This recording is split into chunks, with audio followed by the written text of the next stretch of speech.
Hey everyone, and welcome to episode 25 of the Computer Business Marketing Show. Today's episode is brought to you by TechSite Builder. TechSite Builder is a hosted website builder that allows you to quickly and easily get a clean and professional website up and running for your computer or tech-focused business. Save time and frustration with TechSite Builder. Learn more at techsitebuilder.com.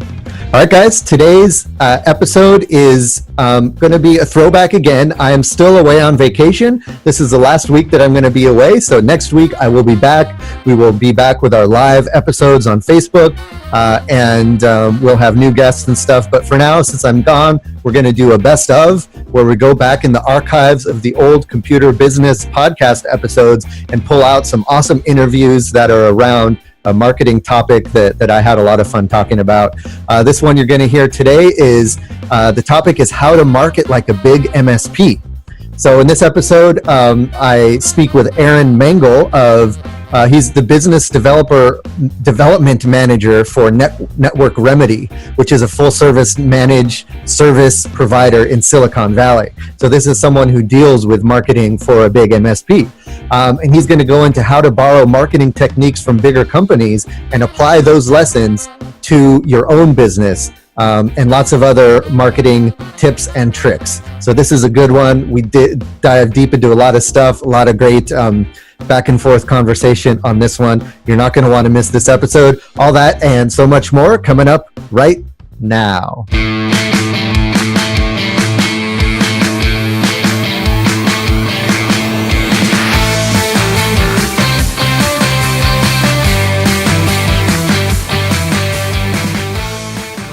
And welcome to the featured topic for today. Today, I'm excited to have Aaron Mangal, host of the Cloud Radio Show. And also he does business development for Network Remedy, which is an IT and cloud consulting firm that's based out of Silicon Valley. And he's helping them to expand through Southern California. And I was lucky enough to be on the Cloud Radio Show here recently, and I had a blast. We talked about the cloud and about just IT services and in general, and it was a great chat. And I'm happy to have Aaron here to talk about some of the insights he's gained from working with marketing an MSP like Network Remedy. So welcome, Aaron. How you doing? Thank you. Doing very well. Thank you for having me. This is awesome. Excellent. Believe it or not, this is my first interview in terms of like in this format. So this is kind of fun, even though I've been doing it for a while. So you've been interviewing people, but you haven't been interviewed. Time for karma. I get a taste of my own medicine. Flip right? the script, huh? That's right. I like it. Well, you were a gracious host to me, so I'll return the favor. I won't give you too hard a time. That's funny. No Howard Stern questions, right? Yeah, right. We're going to dig into your past transgressions. No, but we will dig in your past a little bit, but as it pertains to how you ended up at Network Remedy in your current role, just kind of give us a brief overview of what your background is and then what brought you to start working in the IT services space. Absolutely. Yeah. Thanks again for the invitation. So my name's Aaron Mangal, and I actually grew up living abroad. My mom was in the Foreign Service, with the U.S. Department of State. So I lived in Pakistan, Thailand, the Philippines, and that was kind of a cool upbringing. It kind of exposed me to all these different cultures and people from other countries early on in life. And then I came back to Maryland, which you may know something about that. Yes. And I did high school there. And I actually did tail end of middle school and high school. And then I basically decided to go to Raleigh, North Carolina for college at NC State University. And the reason we were in Maryland was because my parents worked in DC, the Department of State, Foreign Service thing. So that was kind of our base for a while. And then North Carolina, NC State, worked there for a bit in business development. And I worked for like a franchise, College Hunks Hauling Junk. I worked for Wait, what is that? College Hunks selling junk? College Hunks Hauling Junk. So it's a junk removal service. It's like a nationwide brand. You may have seen the trucks around your area because they actually started in DC and then relocated to Tampa. A truck like that. Yeah, like a bright orange truck with like this hunk guy like holding up the College Hunks lettering. Yeah. So that was a fun time, learning about a franchise, and like I kind of got to get my hands dirty. I really like sort of, even though now I'm like more in a sort of a somewhat office or like business role, like I really enjoyed being on the trucks and like carrying heavy stuff and talking to customers and pitching, because it was so multifaceted. Like literally getting your hands dirty. Quite literally, yeah, and playing with different junk. We would encounter some really strange objects on the job site, so that could be a whole nother thread. But yeah, I mean, the point of all this is that, I got a whole wealth of business development knowledge from operations, management, sales, marketing, and I think it did serve me well at that time to do all those things, because when you're at that early stage of your career, you're trying to figure out what should I do, or how should I do it, or what am I good at? So I think doing all those things was awesome. And then when I went to this company called the Product Farm, which is a industrial design firm and product design, and actually they even started making products. We had this product called Vino to Go, the wine sippy cup, which was basically like a tumbler that was shaped in a wine glass. And so I blogged about it, and it just exploded. Like, I think I wish I could tell you I was like the super amazing genius blogger with magical words, and that caused it to happen. But frankly, it was a little bit of a good timing getting this product. And for whatever reason, in drinkware, no one had come up with a wine style tumbler. And so we were working with this company that had created that, and the company had been doing a little bit of design work on that. And so this thing just blew up like crazy. And, people were just like, where can I get that? Where can I get that? And so I was playing around with Pinterest, and that further just like it was almost like there was so much popularity that I just had to put in a drop of information out there. And like Pinterest, for example, that the crowd on Pinterest was just the sharing elements. It just proliferated like crazy. So that was a great experience with, social media and like pushing a very popular product.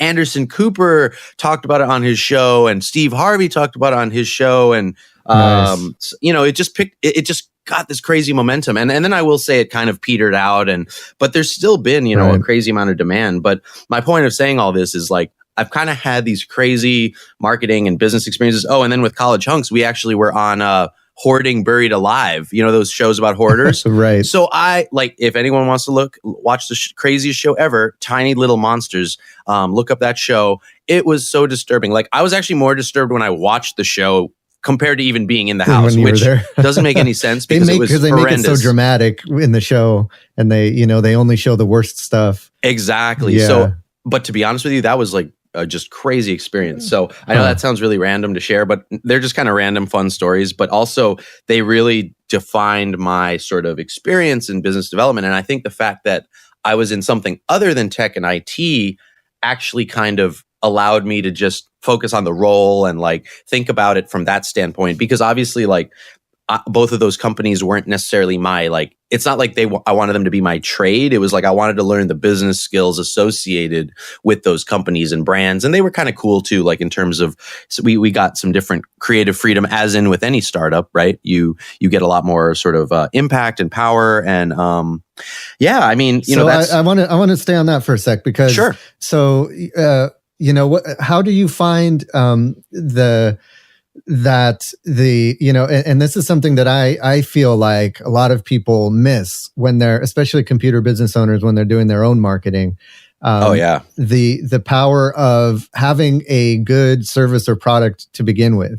Because you said it, like you just put it out there and it just caught on like wildfire. And I know a lot of computer business owners, they rack their brain trying to find a way to spin their business or their service offerings to make it like viral or to make it catch on, when really I think most of the effort, I feel, should go into making this service or product outstanding, and then kind of the marketing almost takes care of itself as long as you make sure to put it in the right spots. You are wise but beyond your years. No, that is so awesome. That is a great perspective. I couldn't agree more, because I've been in exact situations where you're, it's like you can turn on the tap and create all this activity, but it's like, what if you aren't serving those customers well? That actually is the worst thing that could happen, because now you've got all this influx of new business and they're not being taken care of. And I would almost argue that seems to be a much bigger issue than actually getting the business itself. I think keeping up with it, like when people are on Oprah, for example, their producers will vet out your company, vet out all your systems,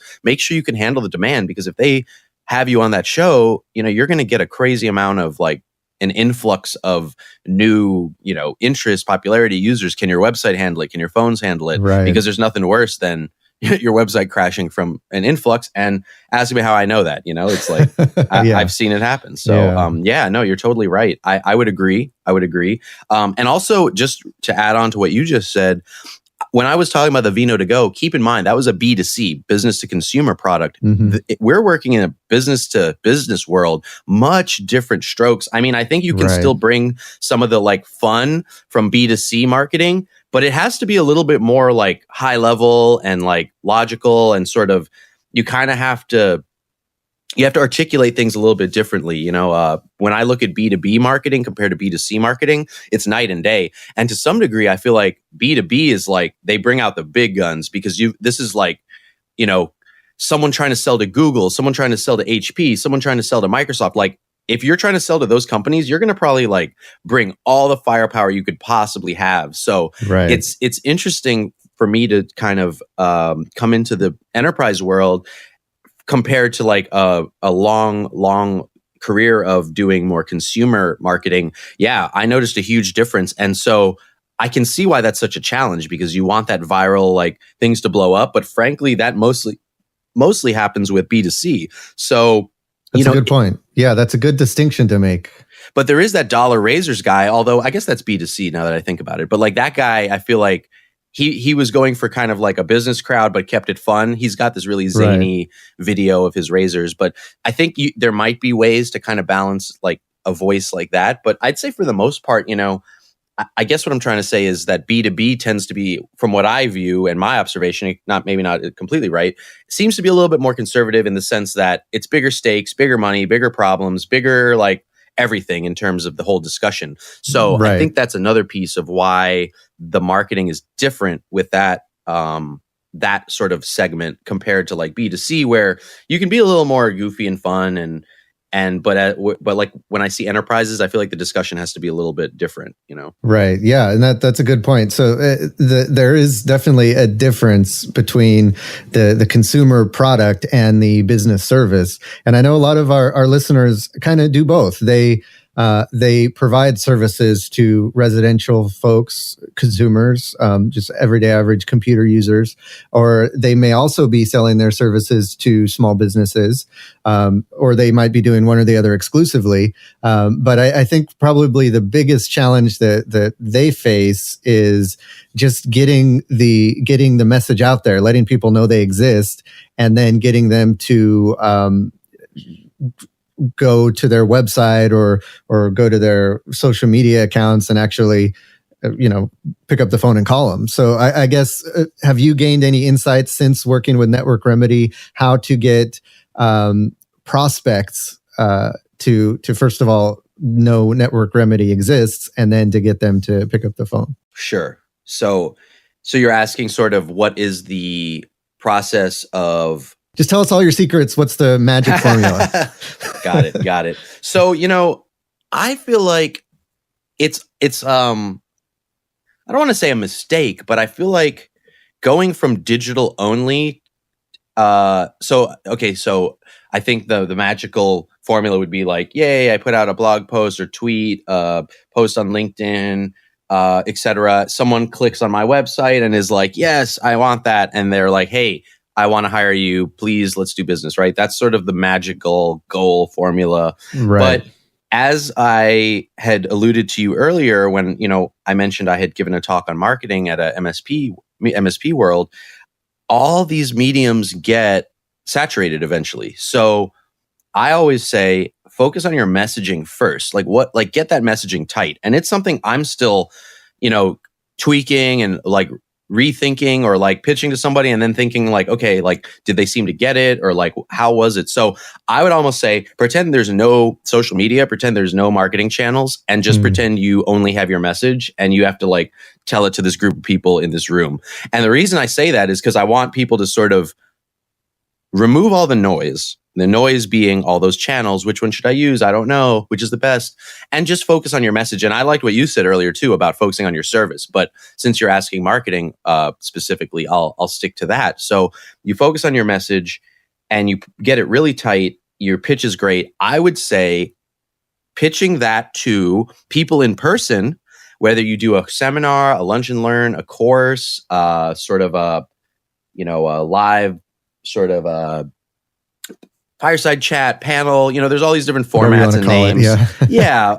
I personally have been looking more towards sort of the like course/seminar format, like maybe in shorter form, like maybe like an hour or 2 or 3, or if you're so inclined and want to put together something longer, please do. I actually wish more people would do that around here, because I would love to attend more courses like that and learn, different things. I think Microsoft was doing a Microsoft Roadshow, and they had 2 days where you could basically like get a bunch of free courses and free just teaching, And by the way, Microsoft, in my opinion, has some of the best marketing in the cloud space. The best. I mean, interesting. I actually told everyone at my presentation, like, look at what Microsoft's doing, because they're great at storytelling. They're great at promoting case studies.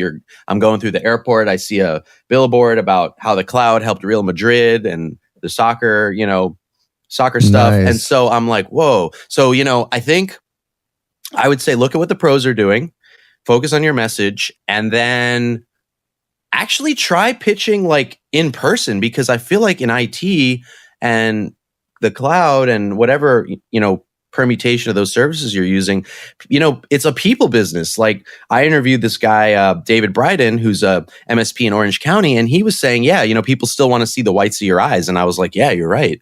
And so I would almost say reverse your use of digital tools. Go in person first, and then leverage the digital tools to keep up with those people. Now, does that sound a little crazier than what most people say? Because we're told, like, use all these tools and like tweak them. Get on social media, blog, do all this stuff behind the computer. I've had great experience just meeting people in person. And then I realized, hey, maybe I should like pitch more to people in person. And so that's sort of a shift, that I've had from doing purely digital, and like you can hit digital super hard and like be putting out really good content and even promoting it well to some degree. But I kind of feel like I think this is why this format is so cool. And like when we talked and then I listened to your show, it was like I had talked to you and then I'm hearing your show and it's like I'm hearing your voice. There's much more intimacy. A blog post does not have that intimacy. Written stuff does not have that intimacy. And I think all of a sudden I realized it. I was like, I think the problem is that your messaging is just impersonal if you don't have the experience of you behind it. And that's, again, back to why this medium is so good, because they're hearing you, they're hearing me, they're hearing how we think, how we are, our personality comes through. Our personality does not come through in a blog. I wish it did. I mean, it can if you're a really, really good writer. Right, it's tough. But it's tough. Yeah, much tougher. And I would say most people in our field are probably... I think there's a sticking point around creating that content. So another piece is don't feel like you have to just write. You can record yourself. I actually feel like this is my magical medium, talking. And because like, I could probably, okay, so just to give you a reference point, if we talk for 45 minutes or 50 minutes, that's like 15 pages worth of written content. So it's like crazy to think of it like that, but it's like, no, seriously. Like, so I think we're kind of locked into like, oh, I got to write but it's like, no, like there's this guy, Gary Vaynerchuk, and you should totally put him in your show notes as a really excellent marketer and media guy. He's like doing Snapchatting constantly and like constantly interfacing with the web. Like he does these things called the Daily V. And I'm not saying everyone should do what he does, because he's got like people following around with cameras and all that. But maybe like, I guess what I'm trying to say is step up your communication of what you do.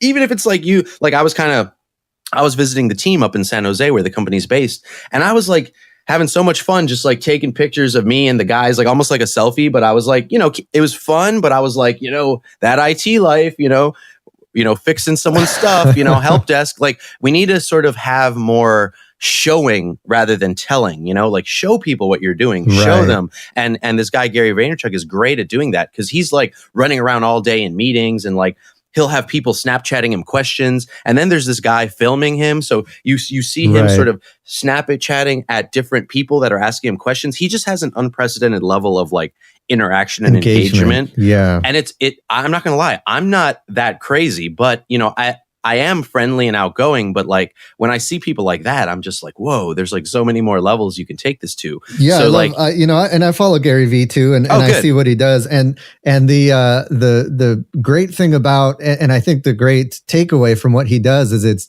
it's not fancy, it's not in front of a green screen, it's not scripted, it's just him talking about what he does, and like he's just sitting across the table from you with a webcam kind of look, And I think that's something you can do as a business owner. You don't have to worry about getting an HD camera, getting a studio, getting the right lighting. You just flip open your laptop, fire up the built-in camera, and talk to the camera as if it is a potential client. Say, hey, this is what we do. This is a story about a client we worked with the other day and how we got them over this particular problem. Throw it up on YouTube, and there you go. Hey, it took 10, 15 minutes out of your day, and it could be the thing that speaks to that one client that ends up being your rock star client. Exactly. And actually, it's funny. I was watching the Daily V, I think it was yesterday, and someone actually sent him a Snapchat, and they were actually in your field. They were in IT, and he said, I'm an IT repair shop. So this is actually a perfect tip for your crowd. And he said, what should I do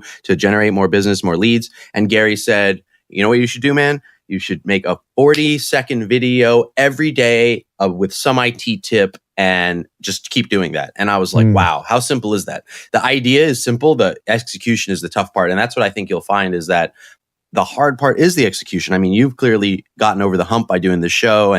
But I think that's the thing. Like even myself, like I'm doing the show, I'm comfortable doing the show. I'm in a good groove. And, but then it's like, wait, now we need to add live streaming, or now we need to, do some other stuff. And it might throw you off a little bit because you're thinking, well, I figured out blogging, or I figured out podcasting, or I figured out posting on social media. And now it's like, you want me to do Snapchat or like live stream or like, but at the end of the day, that's again, back to my original point, messaging. Who cares what channel? If your messaging is awesome, your stories are awesome, then it really doesn't matter. Like give me like this Arugula app. That's the next biggest thing. Fine, I'll talk into that. I don't care. Like it doesn't matter, Yep. I mean, not to be too silly, but there's a guy in our industry. I don't know if you've heard of him. He's called Eli the Computer Guy. Oh, I love Eli. Isn't he in your area, or he's in Baltimore? I think. I think so. I'm not sure exactly. He was one of the first people I encountered when I was like putting together content on what is the cloud. He had an amazing. It was like 40 minutes, like not 40 seconds, 40-minute video, but it was so in depth and really well done. So I actually like that guy a lot. Yeah. And so he's doing exactly what we're talking about, right? He just gets in front of a camera, talks about a specific topic, whether it's he's talking to computer business owners or end users, and he's built a nice little empire out of just, and he starts drawing charts, and like once you start drawing charts, then it's on. That's the next level. Yeah. Nice. So, that's great. No, those are great points and thoughts, because it's like, it just gets really like busy and noisy and saturated. And I really like to remove the noise. Overwhelming. Yeah. Because like, if you can kind of just say like to your point about stories and all that, and I'm still like, cracking this code, so it's something that, like I said, observing Microsoft and seeing how they conduct themselves, like literally the fact that they're doing that Roadshow with the 2-day free courses, that literally validated my idea of maybe I should offer some kind of like free introductory course on different subject matter. And then I would add to that, get creative about how you talk about that subject matter. Like, could you be talking about productivity? For example, we are migrating people into Office 365. And then I had the insight, wait a minute, like, okay, here's a great tool, but like, you're only productive if you know how to use the tool well. So, I've been thinking about like, what's the best way to use Office 365? In fact, what's the best way to use apps in general? I was even thinking about it. I'm like, I just kind of started using them and tinkering with them. Like most social media it's been that way. I didn't read a book on like, how do you use Twitter? How do you use Facebook? You just start using it. But then I've realized, wait, but it might make sense to step back and think about what's the most effective way to use that from a productivity standpoint. And I think most people don't actually step back and think of it from that angle. So I think sometimes, kind of like how we're talking about marketing now, the angle isn't always tech specifically. It's like some auxiliary piece of tech that's very important, like productivity or like functionality. That can also get obscured in the discussion of tech itself. So I like making all these distinctions just to kind of make it easy for people to understand things, and I think a really big takeaway that you mentioned is and it bears repeating, pay attention to the leaders in the industry, the people who are doing what either you eventually want to be doing or who have been doing what you've been doing for a long time, or who are the leaders in your space, and do what they're doing, because they obviously have the time and money and experience to know what works, and to have the resources to put together something that is working for them. So, don't reinvent the wheel in that respect. Absolutely. Look to those folks and emulate what they're doing. And I also love, you mentioned that what you love about Microsoft is they were using stories and case studies and real world examples. And I think that's another thing that folks in our industry don't do enough of. We're used to talking specs and talking features and talking technology, that we don't think about, the stories of the people that we help. And, you can say, if you work with like a bakery putting together their POS system, you can, ask them if it's okay, or if it's not okay, you can just, not mention their name, but say, hey, we worked with this bakery. They were having this issue with their POS system. We fixed it. And now they're able to, take credit cards from an iPad as they walk around the bakery, and talk about the success they had. And I think that would really speak to the potential clients that are out there that might be having those same issues. Totally. Like I said, just go to Microsoft's website and look at how they, obviously we're not on video here, but I can just quickly articulate it. Like, just look at their buttons, look at the color of it. Like it says, missed Azure Con, watch now. So they have a way you can watch this previous conference they had. They have sign up and deploy your first cloud solution in under 5 minutes, try for free. Bam. It's green. It's like, there's this whole science of like design, UX, UI, user experience, user interface. And I do call it a science because that's exactly what it is. I mean, we often don't think of it as a science. We think of it as like, whatever, it's some design stuff. Yeah, but they have optimized this. Companies across the board, Amazon, like there's somebody constantly optimizing buttons. That's their whole job. Yeah. And that can be a whole podcast episode onto itself. Right. But back to the original point, this is why you can look at, like, I'm on SlideShare on LinkedIn. I got my slide from that presentation I mentioned, which hopefully you'll link to in the show notes. But, there's an upload button in the top right of SlideShare that's orange, and like the background's kind of black and white, and it stands out. It's like, oh, yeah, upload. So, that's another thing on your websites, make stuff obvious. Like, if you have an opt-in place, you want someone to sign up for a newsletter or a guide or a course, make it obvious, make it easy. We're still working on that ourselves. So, don't look at our website too hard because we got some stuff in the works. But, that's the thinking there. That's the thinking there. Exactly. And that's, I think, the whole point is to, kind of like create, like leverage these different sort of insights and sciences and case studies. And it doesn't have to mean you have to be Microsoft or build an empire. Frankly, like kind of what you explained Paco doing and what you're doing, there's no reason that it can't be applied to your own small or bigger than small business and make it really efficient. And if anything, this is just kind of making your life easier because your marketing is kind of, I hate to say on autopilot, that sounds a little too like hands off, but it can be very automated without a doubt. And you set it up once and then it just continues working for you. Exactly. Like if you ever sign up for free courses and you get those sort of like email like sequences of information, stuff like that. Like that's where I feel like marketers and internet marketers really have it figured out. And that's where we can start coming back to like, okay, what are the tools and what are the channels to use? I would just say automation as a concept, and then you pick tools that can help you with that, whether it's a CRM that helps you keep track of follow-ups, whether it's an automated marketing system where you can kind of set up a sequence of emails. So when someone opts into a, let's say you've got some free, like how to, like intro to IT repair or, whatever is useful to your customers, biggest IT problems that are easy to fix, ebook guide, whatever. You download it, get their info, and then there's a sequence of emails that would go out to them.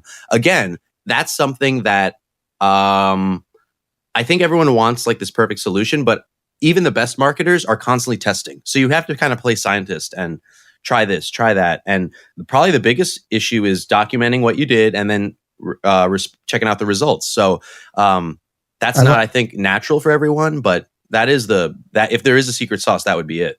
Yeah, and you mentioned this a few times throughout this talk that you're still figuring stuff out and you're still testing and tweaking. And I think the big takeaway through that thread is that marketing is never done. You never just put together a plan and say, okay, I'm done with marketing. Let me go work on something else. It's something you're even the big boys are constantly tweaking, constantly testing, constantly looking at things that work and don't work. It's always evolving. Yeah. So yeah, exactly. And think about this. Google, of all people, Google, you would think they've owned the world by now, right? Google is actually behind in the cloud race, and they just hired Diane Greenberg. She was the founder of VMware, and she had a startup. They bought her startup for like 150 million. And then they're like, oh, here's 150 million in Alphabet stock. Please come and help Google develop and sell our enterprise solutions, including the cloud. Thank you very much. But it's like Microsoft and Amazon are like zooming ahead. And so Google's never been really good at marketing from what I've noticed. They just put stuff out there, and if people like it, they like it. If they don't, they don't. Right. And I think that's due to their engineering heavy culture. Nothing against engineers. It's just like I've talked to a lot of people in that space, and they definitely don't think in terms of marketing. So it kind of makes sense, like what you're saying. But at the same time, like I guess I'm just pointing that out to say everyone's trying to figure this out, especially with this subject matter. I almost feel like if someone could convince Gary Vee to be like flipping out about the cloud, we would be in good shape, or IT. Right. Because it's like the way he goes about it is like you put any subject matter in his sort of crosshairs and like he's going to make it awesome. So I think there's something to be gained. Passion factor. Exactly. I think that's probably the piece that maybe our industry could use a little more of, is sort of that like super like high energy. And I got to be honest with you, I think if we were even a fraction of that energy, which I feel like you and I, we got to like upbeat, your show pretty upbeat. We try to keep ours upbeat. That's actually a good thing for the industry because it keeps it accessible and interesting. And like sometimes you read these forums and it's just so dry and heavy and like everyone's so smart and like read and like it's just like, oh my God, I don't know what to do here. IT is scary for the average person, and they're intimidated by even just trying to figure out what IT needs they need, what services they need. It's overwhelming and scary for a lot of people. And I think having an upbeat personality, treating it like it's something fun and something accessible, it can make a big difference. Oh, big time. Let's see. I got my presentation here. I didn't know if So any other so this was a presentation you said you gave at MSP World Conference? Yeah, exactly. And I've kind of gone over quite a lot of the main points, but like I was saying, looking at UX and UI, looking at other companies, how their stuff looks. I actually opt into tons of newsletters and ebooks and guides, way too many to be honest. But I really I actually am constantly taking screenshots of like the opt-in page, like what was the page after that, and then after that, and like I just try to pay attention to what is like a really smooth experience, because sometimes you just opt into so much stuff and it's easy to forget like, wait, what just happened? Because you just zoomed right in. So it's good to do all that. Yeah, sign up for everything and pay attention to what they're doing and take away what you like about the experience and use that in your own marketing. That's a good. And I missed the Cloud Roadshow Microsoft, but I would totally, if anyone is in a place they're going, check that out. And I would love to, I'm going to try to go to another one, or, I might even try to reach out to them and get them to come on the show, because I think it's a great strategy. And I'd love to know, I would love to go to those events and see how they're doing what they do. So again, like a lot of this is just paying attention. All right, guys, we had a little technical issue there. not surprisingly, as computer techs, we know that nothing's perfect and computer issues can happen. So Aaron, let people know what happened and why you got disconnected. Oh, that's from the funny. call. Yeah. So my computer essentially like decided to do an update, and it just was like, hey, I'm going to unilaterally update myself. Like now is clearly the time, not later. So it just did it. Using Windows 10? I'm actually still on this older laptop on Windows 7, believe it or not. So I'm sure heavily they're going to keep like working on me to like do that free upgrade. They really right? want you to. I'm surprised it wasn't an upgrade that they just happened. They were like, that's it. We're tired of your 7. No more recording. Exactly. But this is actually a great thing to point out about IT and in general is that I think there's this, it's kind of like a PR thing, because when stuff goes wrong, it like makes everyone look bad. Oh my God, Amazon, AWS is outage. But at the end of the day, like that is the whole reason these different businesses and companies exist, because stuff happens. I mean, like the fact that we had to sort of do our own little like troubleshooting ourselves. I mean, that's actually like pretty par for the course, to be quite honest. I mean, I'm actually, knock on wood, most of my shows have been pretty smooth, but definitely little things like that's why people are in this business. That's why people are there. And then when you start incorporating, like enterprises and like enterprise level a lot on data the line at that level. Yeah. I mean, you've got people to deal with, you've got the sensitivity of data and just the stakes of that work. And you're right in the middle of it. We're right in the middle of it. Like the techs are right in the middle of it. And it's amazing. It's amazing. It's great job security. I mean, that's the bottom line. Is there's always and there's a lot of folks who listen to this show. Not a lot, but every now and then I'll get some folks who say, break fix computer repair is dead, or desktops are dead, or laptops are dead, or mobile's going to take over everything, or this or that. And well, maybe, but there's always going to be a need for folks who are technologically astute and understand how all this stuff works to be there to help folks, work through this stuff. Always, it's always going to be a need. And so I think IT services are just in their infancy now, and it's just going to continue to grow. That's a really interesting thing to discuss, because on our show, I had told you when we had our interview, I was totally surprised because I think there's this tendency for the industry, particularly sort of the managed services and cloud space, to say, proactive management is the way now. And but then I realized after talking to you, not only is break fix alive and well, but there's people that prefer that model. And to your point, I think it will just evolve like what Paco's doing, where he is essentially doing sort of a managed services, but for residents. And that's really pretty brilliant, because he can essentially probably work on a smaller scale compared to like serving an enterprise. Because, one thing I've realized is like, if you have one residential client, that's one residential client. They're probably not going to scale into 50 unless maybe they like become a hackerspace. Maybe you'll get a few more people coming in there. Right. But for the most part, they're not going to become 50 users. Whereas with an enterprise, they could become like hundreds of users. And that has happened with some of our clients. They started at like 50, and then all of a sudden they're getting funding and more support. And now they're at several hundred. And it's like, what?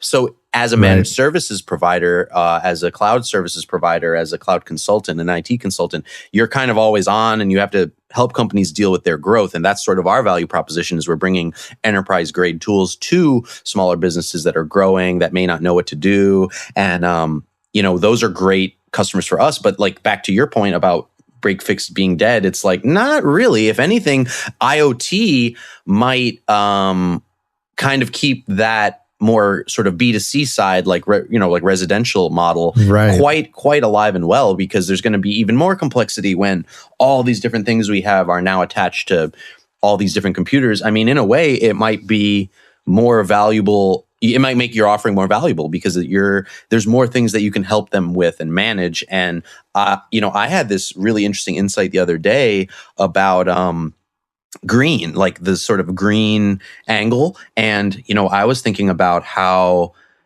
virtualizing into the cloud or moving data into the cloud, reducing a server, there's an environmental impact. There's some crazy statistic, like 20% of a server's capacity is utilized like for most of the year. I think they literally are planning for this like spike in capacity like once a year. Like when everyone goes to their website around Christmas, okay, November, we get a spike. So literally they might get close to max capacity that 1 month, And then the rest of the time it's just sitting around, and it's like, that's insane. And so, I've been thinking a lot about how we can quantify some of those, just that data, because the ROI on going to the cloud. Yeah, and get really specific, because at the end of the day, it's like business cases, business use cases, and so that's kind of the enterprise side. You read my mind on one question I was going to ask, which was what are some of the strategies you're using in Network Remedy to get clients who are kind of resistant to moving their stuff to the cloud? How do you convince them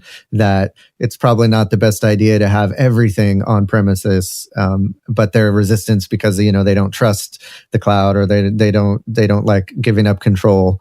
And so I think one of the ways you can do that is giving them the cost benefit analysis and the environmental impact and all of that stuff. That's a good way to spin it. Was there any other kind of strategies you're looking for in that way? Yeah, that's a really good point. I have encountered a little bit of resistance, but it's often from like upper management, like right. The people that are maybe tasked with taking on some kind of IT services. They can get pretty sensitive about you like touching their network or being like, just it's a very sensitive situation. So there can be resistance. Like we do a network assessment, and we did have a client that was kind of like, well, we want to make sure corporate says it's okay. So you may have to just sort of find all the decision makers and stakeholders and inform them.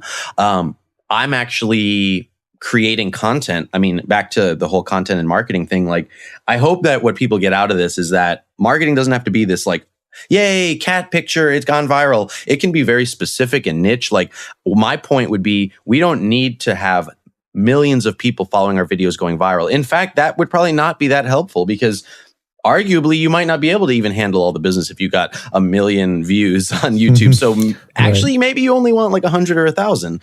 And maybe that's okay, because, that is serving your business model. So, so I would say strategies, I mean,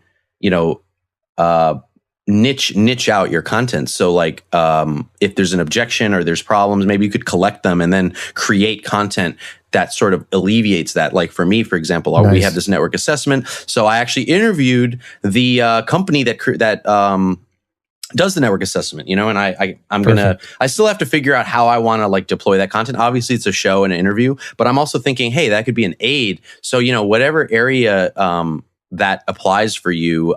If there's sticking points for people, I would definitely like gather the data for them and just present it to them. And you know what? I got to be honest. If people are like seriously being like, just really like annoying to deal with, I hate to say it like that, but maybe, they're kind of self-filtering, maybe there's sort of a self-filtering, and I'm not trying to be mean, but I have noticed that in a lot of, like sort of seminars and stuff I've been to around for MSPs and IT, there's actually like sort of a vetting process on the side of the supplier, or I'm sorry, the provider.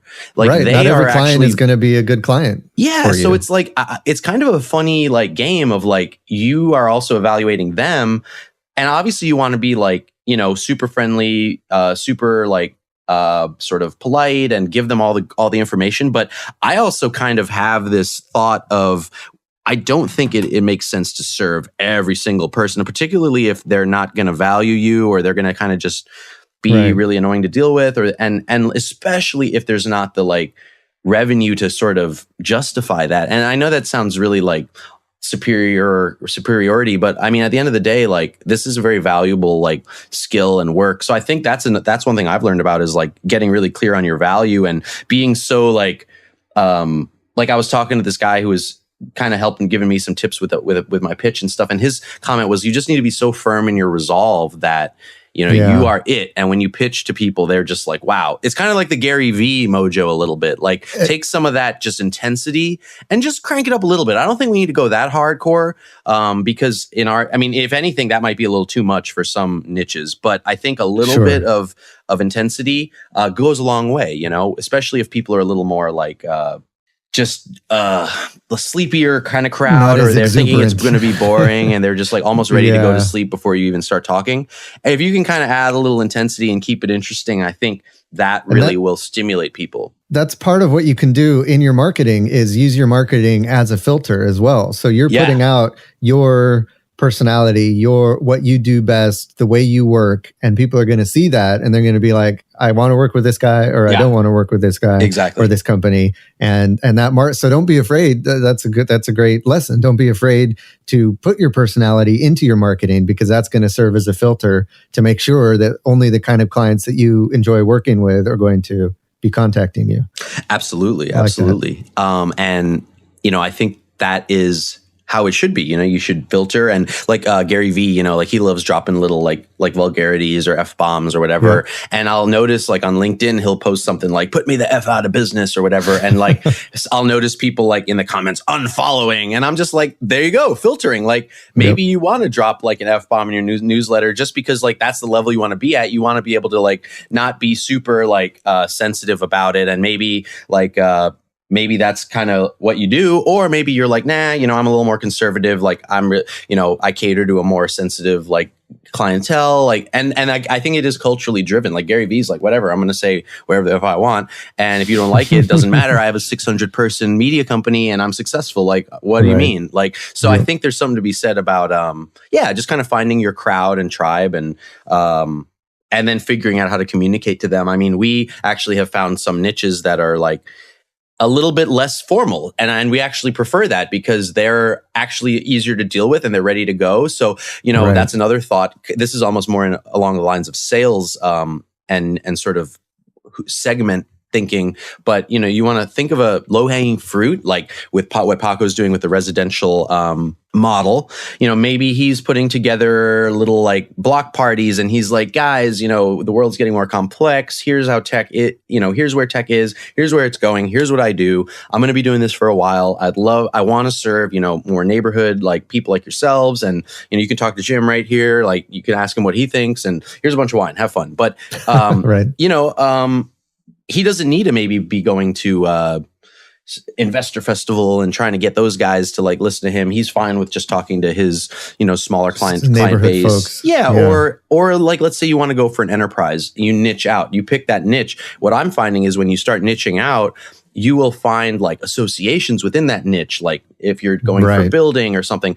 And it's crazy because if you don't niche out, you don't discover those like associations. But when you do, you just realize like how deep that gets. Whole new world. Opens up. So I think this kind of combines marketing and sales of like, who is your audience? And then, because I found, just sharing a little bit from my experience, I found myself getting super scattered. And that was not a good feeling, like on a business development or sales level, because it's like you're talking to all these people, but it just felt like no one was quite the right person. And then as soon as I got clear on the niche, and I'm like, I went to this meeting, we had all hands-on meeting where, we were sort of onboarding this new client and telling them about what we do. And I was just observing and absorbing what the team was saying. And I was realizing, wow, like this is a great niche. So, let's target that niche here. Focus on that. And I'm finding that so far it's been a really good idea. And then also when you talk to like, let's say there's some other salespeople that might be good allies for you that know a lot of people. That's another thing. Build partnerships, allies, even if it's people that are in a totally different industry. You could partner up with them and do these sort of events together. Like you're talking about tech, they're talking about what they're talking about. If you can find a way to combine the subject matter, like I was saying about productivity, for example, like we could talk about productivity from the standpoint of like, how to use apps better, how to use these tools better. You could even incorporate some stuff like HR and payroll processing or like ways to help a business process. Because like I've realized is that it's about business process more than it is about tech, or as much as it is about tech. And people forget that. So this is all stuff that we've mentioned on the podcast, and it's great that it's coming from someone who didn't necessarily start in IT and who's had a lot of marketing experience in different other niches. But this is something we've been preaching for a while now, is to find a niche, focus in on a small niche of client or customer or service. Even like for me, I focused on WordPress. Nice. And Paco's focusing on residential folks who are looking for, something a little bit higher level than just a regular break fix. Yeah. And it's kind of counterintuitive that you narrow your scope. And yet when you do that, it all of a sudden this huge world opens up and it just becomes so much clearer the type of clients that you want to work with, and they all show up because you're offering pinpoint what they're looking for, and they just start knocking at your door out of nowhere once you start narrowing down like that. And it's amazing. And then you mentioned partnerships again. Once you do niche down, that means you have the room to partner with folks who are in a different niche than you, but still in the same industry. So you can start partnering with other IT services companies that are in different niches, and you can share clients with each other. Exactly. And I love that you're finding this is working in your situation as well, because it definitely seems to be working for me and other folks and other listeners of this podcast. Mm-hmm. And let's say you're talking to somebody, right? And you're saying, I've said this before, well, we manage companies, data and their workstations, and we provide help desk services. And it's like, okay, but that's still a little bit like vague in terms of in their mind. So then you start saying, well, like one niche we go after is, lawyers, and, we help them, essentially like access all their important documents securely from any device they want.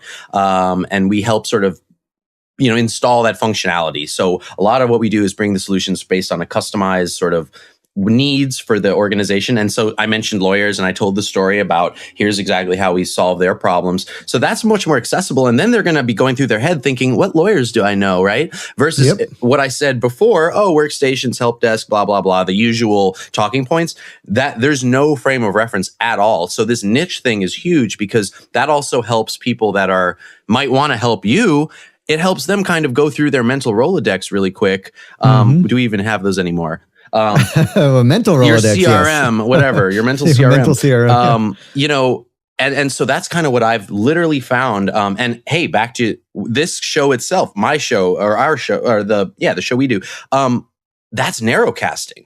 And I think if we were sort of, and I think it's interesting how you're focusing on sort of the more of the like break fix sort of evolving into managed services angle, and I'm kind of aiming at the like I don't know anything to like I know a little bit about IT in the cloud, or I'm conversant in IT in the cloud. That's sort of that's the bridge I feel like the gap I'm bridging, and you're bridging your gap. And then there's these other podcasts that I literally didn't really understand what was going on when I listened to them. So like I'm thinking, okay, well, if we do our job right, you can be conversant in cloud sort of terms. So you go to those shows and you're like, okay, I kind of know a little more about what's going on, but this is still new.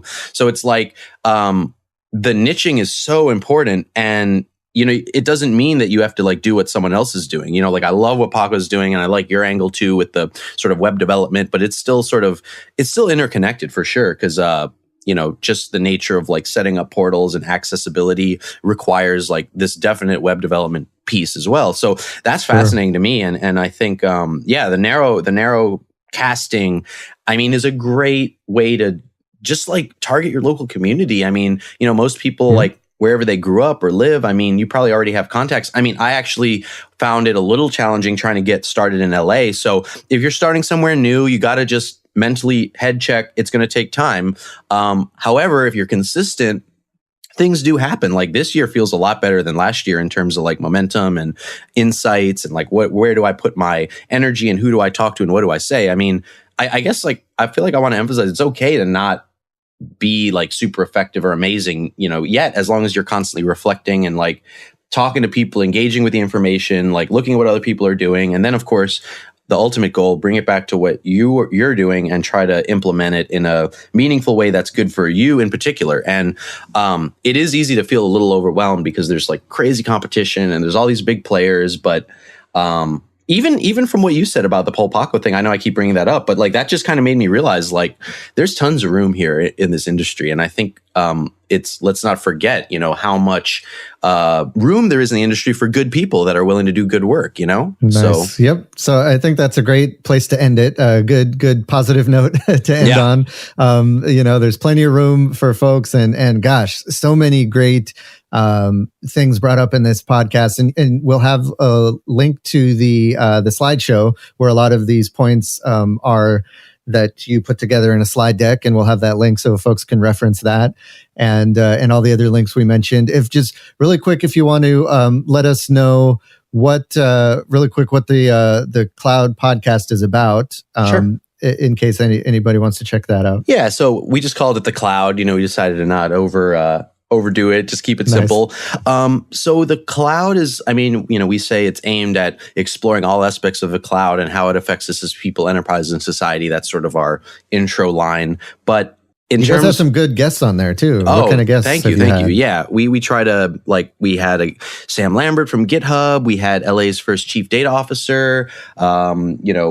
People that are sort of steeped in these sort of in the sort of industry, and we interviewed someone from Rackspace. I've got some other people, really interesting people in the pipeline. A guy from Canonical who was involved in Ubuntu and Lenovo, and so it's kind of like you just meet people, and everyone's got a really interesting piece to share. So like our main goal is to take someone from, I don't know anything about IT in the cloud, what is that? I've heard of it, to, okay, I understand the basics and I kind of understand like what this can do for me, because like we're actually having much of a more of a business focus. We do like to get a little bit technical, but only so that you understand like how it fits into like the bigger picture, because at the end of the day, you got to implement something. So that's why we get a little bit into the weeds, but we're not necessarily trying to aim it at techs or like programmers. So I think that is our biggest focus, is keeping it accessible. And frankly, I want all my content to kind of have that feel to it. And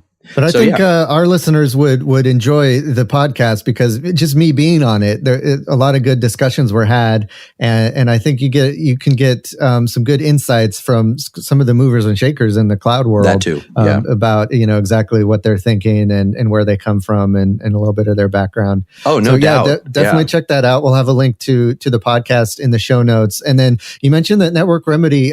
We were kind of talking after I recorded with you on the cloud. Mm-hmm. And we were talking about, I have a lot of my listeners are interested in partnering with, larger MSPs to kind of offload some of the things that they don't necessarily want to do full time in their business.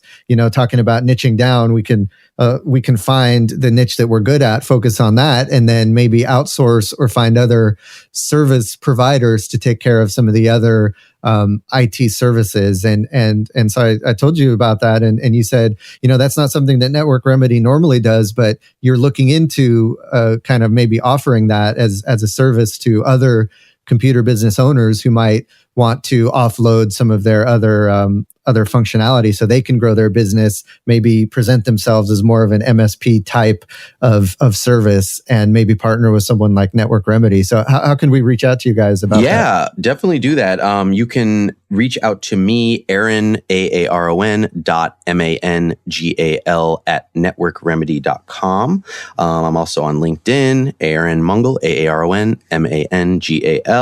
I'm on Twitter @Healing Vibes. We've gotten this request a handful of times, and to be perfectly honest with you, we are very, very, very excited to entertain that idea. And here's another angle, just to kind of put this out there to your people. And certainly, we should chat about this further, but we are interested in moving away from doing break fix work ourselves. So there could be a real benefit to us also utilizing sort of accomplished, reputable break fix services, particularly as we, expand, and, we kind of will sort of evaluate things on a request basis. I would say in terms of our managed services, we are sticking to mainly like California right now. However, our cloud services, that is global. But at the same time, we would love to explore how this could go both ways. You're a Awesome. break fix person and you want to leverage our managed services model, our cloud model, our expertise. I mean, our CEO worked for IBM and Blade Networks, so he knows how to design data centers all the way to set up a help desk. So, we could be putting stickers on your workstations, or we could be like, okay, you want a data center? Like, how do you want that to look? So, and then as a result of that, we've gotten clear on where our value is. So we've realized, we don't necessarily want our team spending time on break fix work. So we would actually love to have, a team of different, break fix, repair people that know what they're doing, consultants that know that business very, very well. And since we're trying to sort of move away from it, I definitely think, and our CEO said this, pointedly, that there could definitely be partnerships going both ways. So if anyone even has, if you're just curious, if you already have something in mind, if you want to just chat and see what we could do, we would love to do that. And I think, I think there's a lot of partnerships. Like, you totally opened me up to it when you asked me, like, oh, like, do you guys ever white label? Because I had gotten that question before, but I just didn't realize like how strong that model still is. And I feel like we can kind of augment them without them having to be, as I was saying, always on. Because like when you're an MSP, it's always on. It's crazy. Whereas you guys are kind of like, you can turn it off, which is kind of cool. And I can, me personally, I can appreciate that, because so often in business, it's always on and you never turn it off. So I think it's nice to, you can have your, you can just structure it a little bit differently. So cool. So great potential opportunity for listeners if you wanted to work with a larger MSP. See how they can help you, see how you can help them. It would be a great synergy, and I love that you guys are open to doing this and putting that out there. So I love helping out my listeners. So if you guys are interested, definitely reach out to Aaron. Yeah, and you've already taught me so many great resources, like with Mixmac, with the scheduling and Zencaster. So I love learning from different people, because like I feel like you guys really know, like you got all these tools, and I'm always like amazed at how people do what they do. So maybe we can. IT guys, we love our tools. That's what I'm saying. Maybe we could think about doing some more instructional content, and really dive in. So that's something we can talk more offline. But just wanted to throw that out there. So. Awesome. Yeah, well, definitely. You guys will be seeing more of Aaron in the future, I'm sure. So stay tuned for that. So thanks, Aaron, again for being a guest and delivering awesome value to our listeners. Oh, thanks. Yeah, no, glad to do it. And let's keep in touch, and we'll talk soon. All right, talk soon. Thanks, guys. Hope you enjoyed that interview. Let's keep the conversation going. Even though this was a repeat interview from an old episode, it's probably been a while, so hopefully you've learned some new things if you heard it before. Otherwise, if this is the first time listening to it, what did you think about it? Let me know by heading on over to computerbusinessmarketing.com and clicking on the episode for this, the show notes for this episode 25, and down in the comments section, let us know what you thought. Also, don't forget to join us in the Facebook group that's called the Computer Business Marketing Tips and Tricks. Just head on over to Facebook, type in Computer Business Marketing in the search, and look for the Computer Business Marketing group. We'd love to have you in there. All you need to do to request access is to answer 2 easy questions, and then you can have access to that group. Can't wait to see you in there. Also, if you listen to this podcast on iTunes or Stitcher, be sure to give us a shout out and leave a review. We love to hear your feedback, and every comment helps, so that others can find the podcast when they're searching for it on those platforms. Finally, don't forget to check out our sponsor, Tech Site Builder. Thank you for listening to this episode of the Computer Business Marketing Show. I'll be back next week with a live episode and a new guest, so can't wait to see you then. Until then, here's to your success.